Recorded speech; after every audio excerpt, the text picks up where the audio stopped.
Right now, though, I'd like to introduce to you a fellow who is, I think, Jim, you've been on with us before, haven't you? Yes, I called in high school and reported You that... were skipping that day, as I remember. Yes, I was, and the reason was they held a John Edwards rally at my high school and passed out signs that said Muskies for Edwards and Carey. And I called in, and there were so many calls back to the high school that the principal actually left early that day. Really? Yeah. What calls? Why?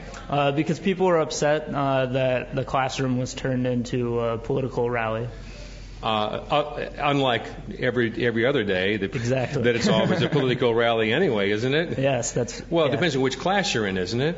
No, it's pretty much all of them.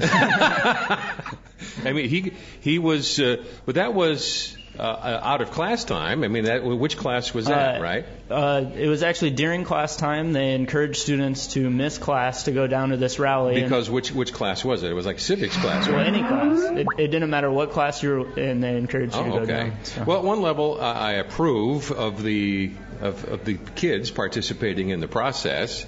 The principal has to be careful, or the school administrators have to be careful not to appear partisan. It's difficult to interpret a campaign rally as nonpartisan, however. Mm-hmm. Was it a wise choice? Was it smart? For them to hold the event? Yes. I definitely don't think so. It caused quite a backlash, and they were passing out signs to the students like Hope for Halliburton and stuff like that. So it wasn't very civil. All right. So anyway, back to our endeavor here together. You have helped organize some consciousness building about medical marijuana use. That's right. Why do you care? Now, I should describe this young man to you. He's extremely well dressed. He's got a suit and tie, which means he's suffering from was the kid that used to do the family program. He wanted to be a banker when he grew up. I'll think of it here in just a second. Alex Keaton, in fact. Yes, thank you, Ross. And you're nobody except for Duncan Hunter, that I remember in the last election cycle, showed up here at the fair wearing a suit. He wore a three-piece suit with a vest last year about this time, standing out in the hot sun down here on the intersection and handing out campaign literature. He looked like he was going to die.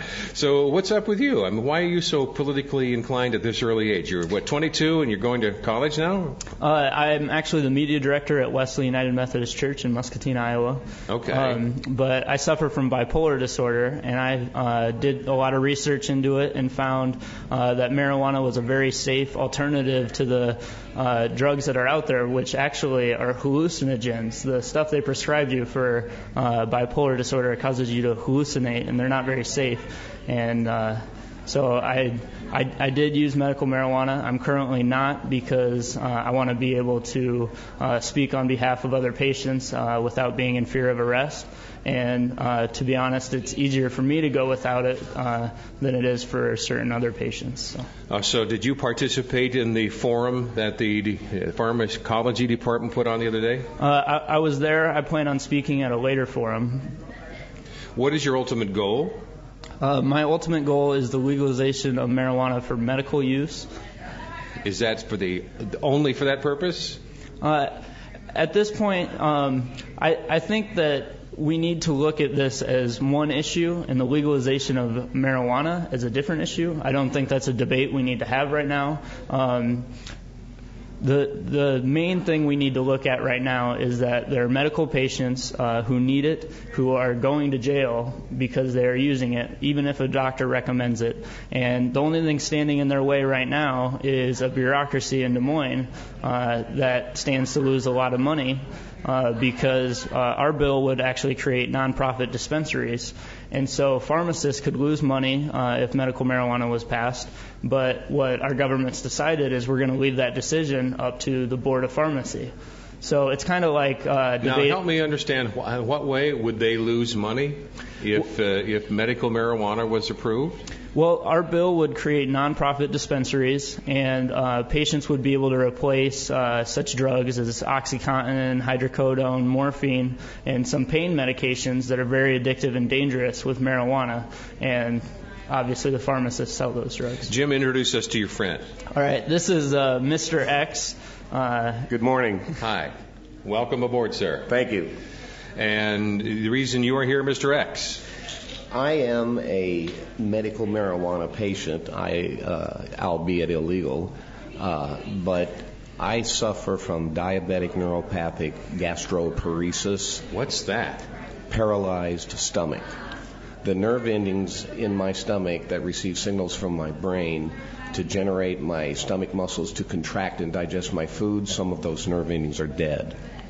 And so that results in what's called delayed stomach emptying, which results in chronic nausea, which, if not controlled, results in vomiting, and if that's not controlled, results in weight loss syndrome. Okay. I lost over 100 pounds in 2008 while being on Marinol. And Marinol did not work for me at all. It cost over $800 a month for the state to purchase this for me because I'm a disabled person because of this. And they now have a generic version, so it's only $735 a month for 65 milligram pills.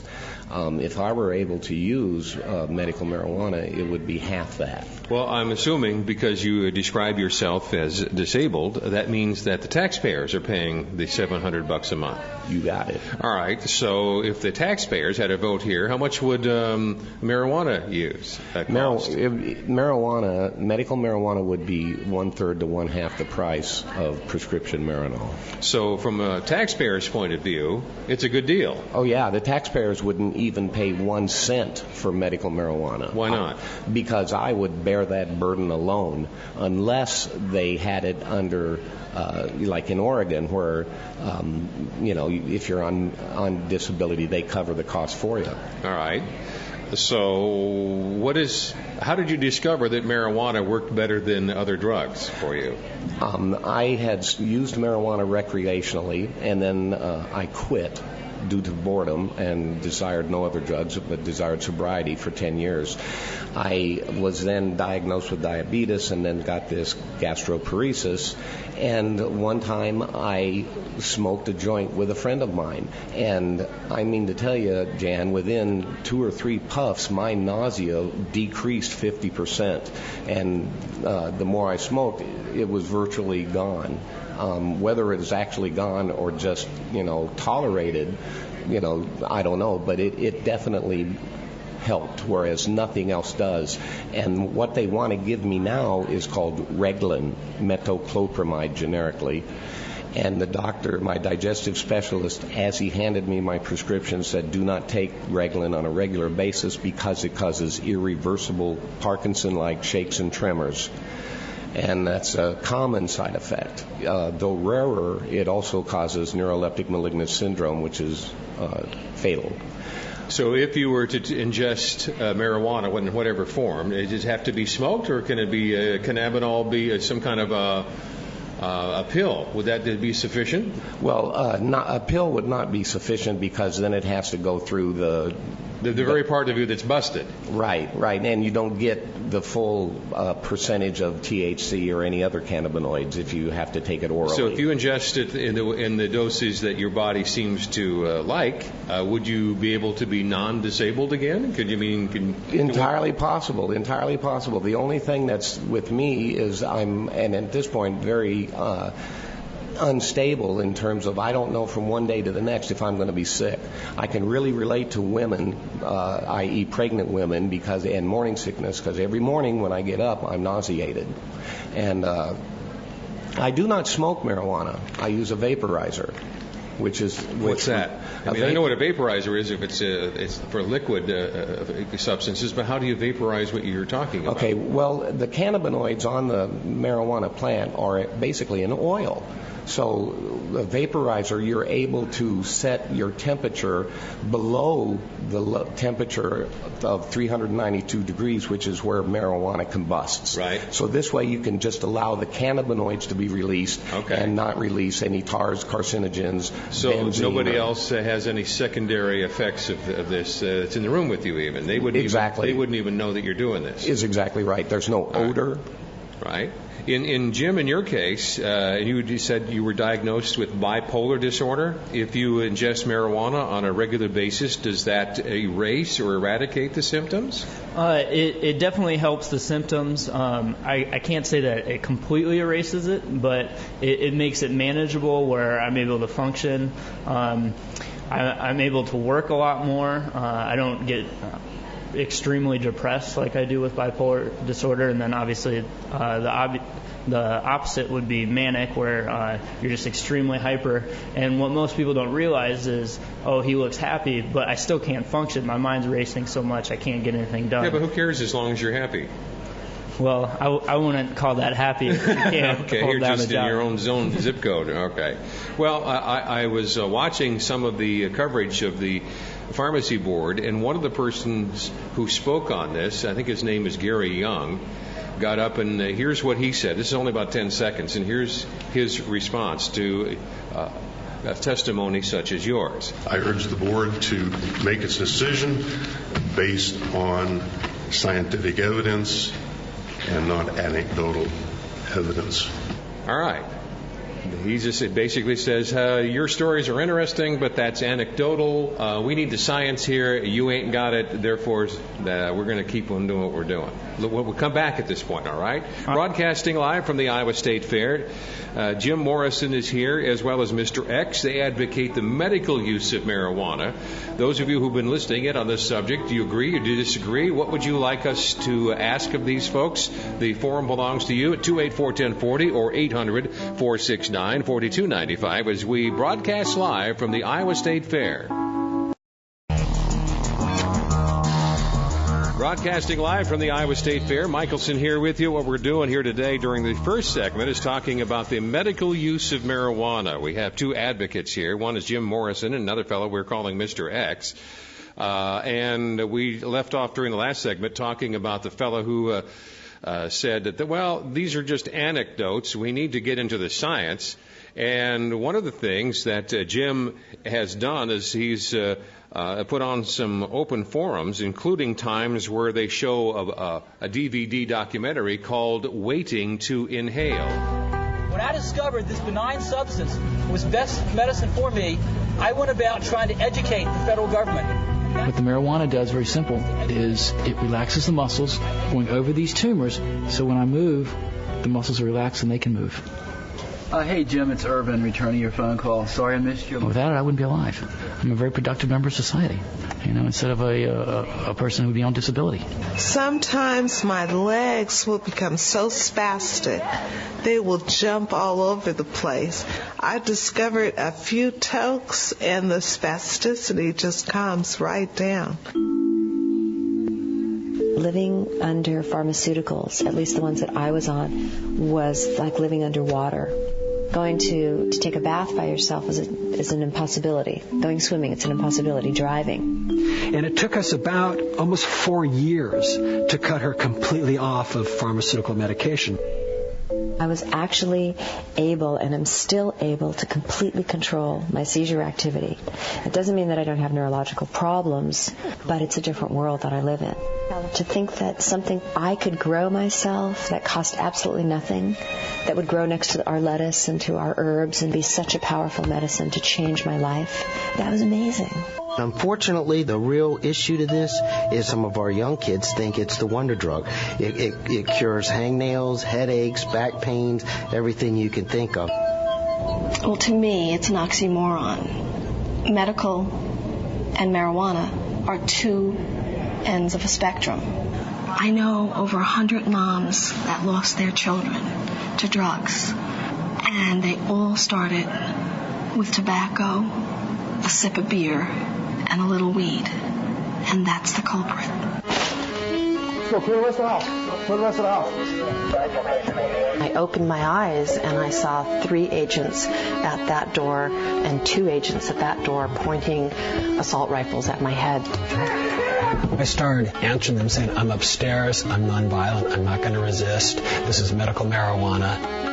Today, members of WHAM, Women's Alliance for Medical Marijuana, were stunned when federal agents raided WHAM's greenhouse and garden shortly before noon and hauled away the entire pot crop of about 150 plants.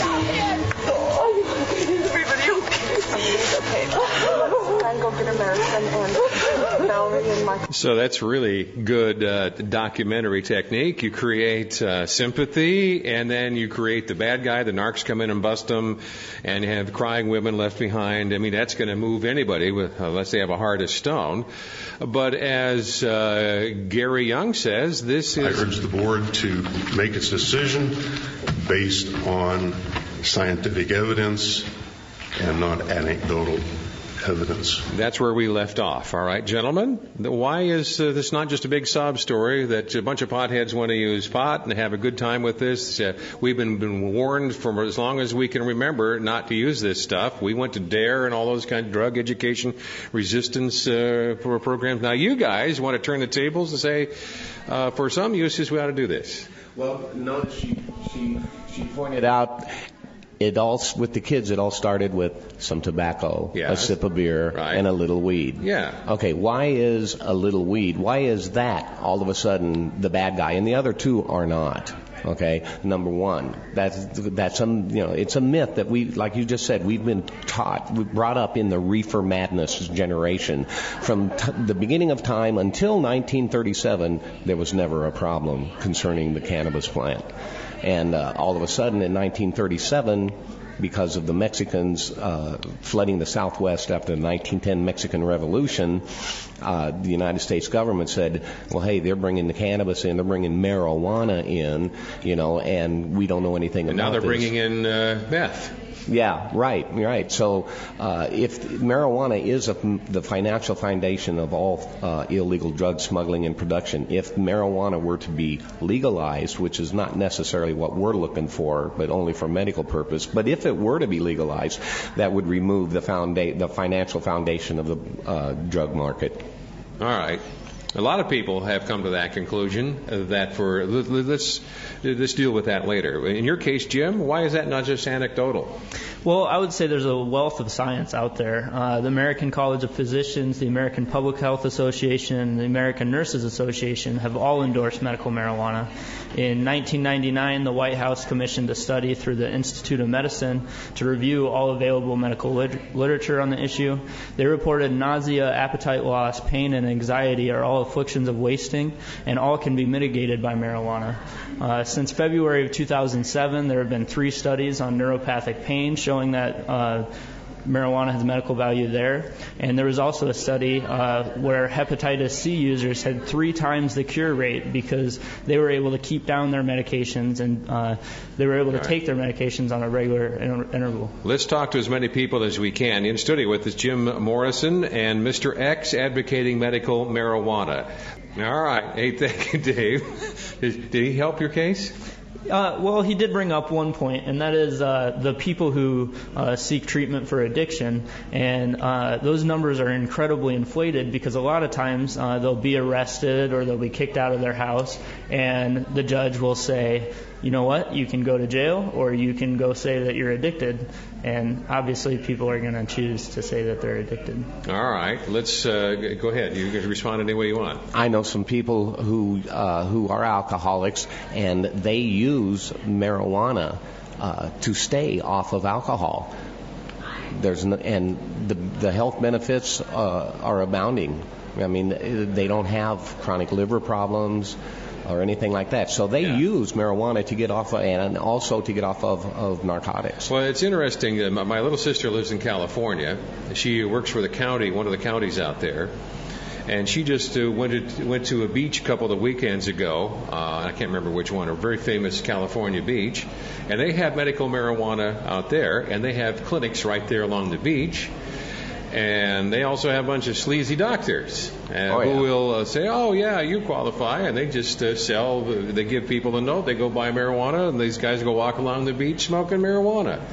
It's a joke out there. Yeah, they've gone a little extreme. Yeah, a little. How would you deal with that issue, or should we even give a rip?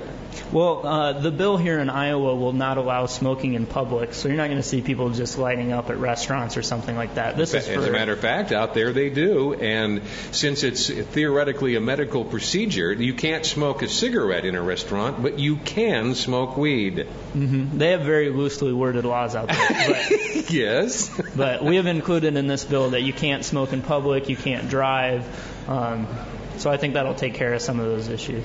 All right. Some of those issues. Well, the other issue you said is sleazy doctors. Yeah. And that is an issue, and doctors are held accountable. And we have doctors who overprescribe opiates like hydrocodone, and they need to be accountable for that. But that's not a reason for patients like Jeff to suffer. All right. I'm going to take a short time out, and I'm a little bit long, and I apologize to the farm fellas for this. We're going to continue our conversation from the Iowa State Fair right after our farm markets on 1040 WHO Radio. From the Crystal Studios, I'm Jan Michelson, broadcasting live from the Iowa State Fair. Later, we're going to talk with Bob Vanderplatz. He wants to be governor, and then we'll have lots and lots of open line time. Right now, Jim Morrison is here, along with Mr. X. They're talking about medical use of marijuana. And my question for generic listeners is, do we care? Do we give a rip? Do we think we really should continue to criminalize people, even if the is entirely psychological and there's no scientific basis whatsoever? If a fellow who says he's bipolar feels better using this, and if a fellow who has diabetes and serious nausea problems feels better using this rather than an expensive tax-funded drugs, do we really care? It's a serious question. What's the downside? What's the worst that could happen? 284-1040 or 800-469-4295 is where you can find us. This is Brady. Good morning, Brady. Hi, Jan. Hi. Would like to answer your question. I do give a rip. Why? Well, for a few reasons. It does help medically for me, but I was wondering if the guest would address the scheduling issue. I know marijuana is a Schedule I drug, which means it has no medical value. And Jim did just list off a bunch of studies that show it has medical value. I was wondering if your group is addressing the scheduling, and if you did get medical marijuana in Iowa but didn't change the scheduling, would we have a situation like we do in California where it's legal on the state level but illegal on the federal level? And I'll go ahead and take your response off. All right. Hey, thank you, sir. Appreciate it. Well, I would say that we can't change the scheduling on the federal level by any state laws that we do. However, Carl Olson has sued the state to try to remove marijuana from Schedule I. It's actually in both Schedule I and Schedule II. But the interesting thing about our scheduling laws is in Iowa, methamphetamine and cocaine and opiates all have accepted medical value. So we're actually sending the message, marijuana is not a medicine, but meth is a medicine. So what do you conclude from that? I would say this bill would remove it from Schedule I in Iowa, which would no other state has done that. Even if they have medical marijuana, they still say that marijuana doesn't have medical benefit. So it would give some momentum to the federal scheduling laws and hopefully get a change federally. Let me just ask you out of curiosity, both of you guys, and also from your experience with talking with other people similarly, how motivated right now is law enforcement in Iowa to bust anybody for using marijuana? I mean, don't you really have to be flagrantly, irresponsibly using it almost in front of a speed trap in order to get busted for marijuana? I don't hear about busting down doors and cops hauling off people for smoking weed. It happens, but how motivated is the system to enforce the existing laws? They're very motivated. Really? Yeah, in the town I live in, marijuana growers and marijuana sellers are raided all the time. There are more drugs seized in Muscatine County than any other county in Iowa, which is odd since you think the drugs would be going along Interstate 80. But, I have a friend, Ray, who is a multiple sclerosis patient, and he was arrested for less than a gram of marijuana. And they said, you need to say you're never going to do this again. And he said, I can't. I'm a medical user. And so they put him in jail. He went to jail for a little under a week, I believe. And to me, It varies with the police officer. One time I was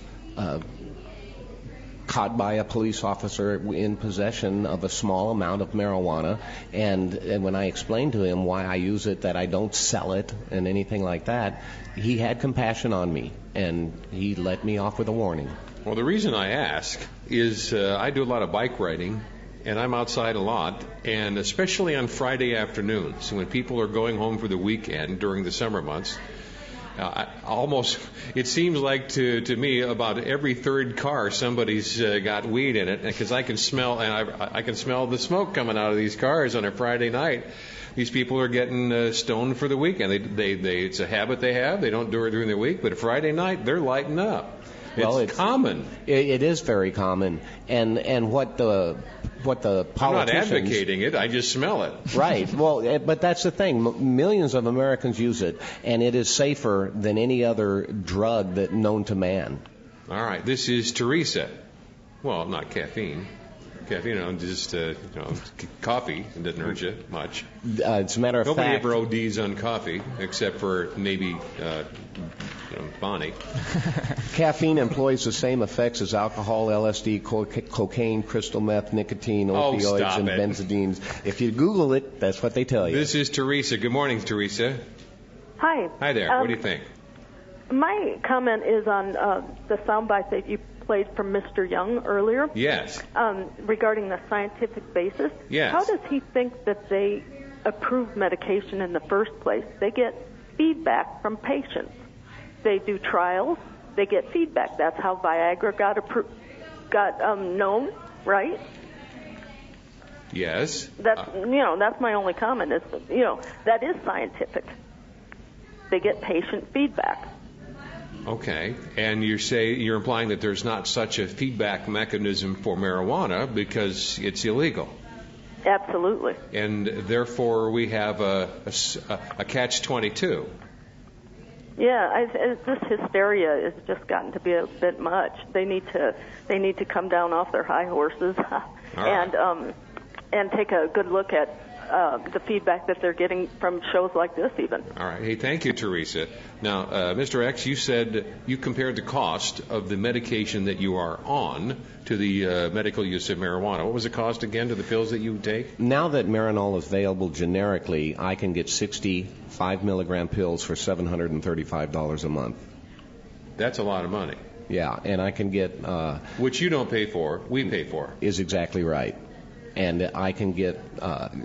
commercial-grade marijuana in Iowa for $300 for my month's supply. There's a couple of people that have approval to use commercial-grade marijuana. You don't, right? I do not. So what would it take? Why did those two guys get it and you don't? Well, they got in the federal IND program before President G.W. Bush closed it because so many AIDS patients applied. I don't understand why that would be a factor. Could you rephrase your question, or tell me again? You said until so many AIDS patients applied, and then they shut it down. Oh, well, it's simply because the truth of the healing effects of cannabis were becoming known, and I truthfully believe that the federal government did not want that to be known. Why? Well, because just look at the way they've been treating it ever since 1937 when Harry Anslinger says, how am I going to control a weed? The only way is to create a fear and smear campaign. And that's what they did from 1937. No, you missed a cog here. Okay. Why would they care? I mean, if AIDS patients benefit from this, why would the government not want them to benefit from it? Okay, I don't know. Because it's cheaper than the current bajillions of dollars that we're wasting on AIDS. Right. If this works. Well, that just shows the contradictory status of our government. Gee, you mean another contradictory statement? Believe it or not. Oh, nobody's going to believe that. A brief time out. We're going to take our last one together, and then we'll go back to our telephone lines at 284-1040 or 800-469-4295 in a sec.